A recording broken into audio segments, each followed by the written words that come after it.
Zašto, tata? Da igramo masne fote. Pa je u klinaru, šta ćeš ti tu?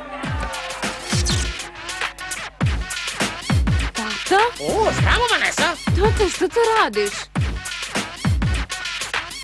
Well, I'll be honest, I don't really understand, but I fell down this hill. Now I got glue on my hands and I got records on my fingers. Records on my fingers, I got records on my fingers and I just can't stop. Don't stop. I can't stop, I got a platypus controlling me. What?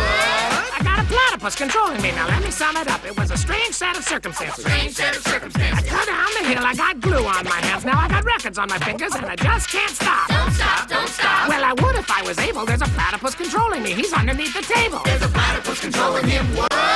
Aha, sad shvatam. Pljunar je metafora za represivni režim. Like corporations are a platypus. The government's a platypus. Your teacher is a platypus. My teacher is a panda. Society's a platypus. My parents are a platypus. The media's a platypus. It's all just propaganda. Yeah, we all got a platypus controlling us. We all got a platypus controlling us. We all got a platypus I'm not speaking controlling us. metaphorically. The platypus controlling me is underneath the table. Wait. Oh, wait, no, he's gone.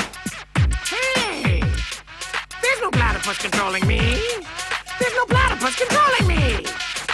Tata ti je baš cool. Ti si mi dečko, ko tebe pita da li mi je tata cool?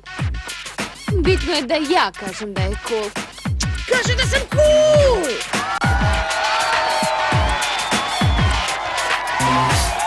Pa, izgleda da smo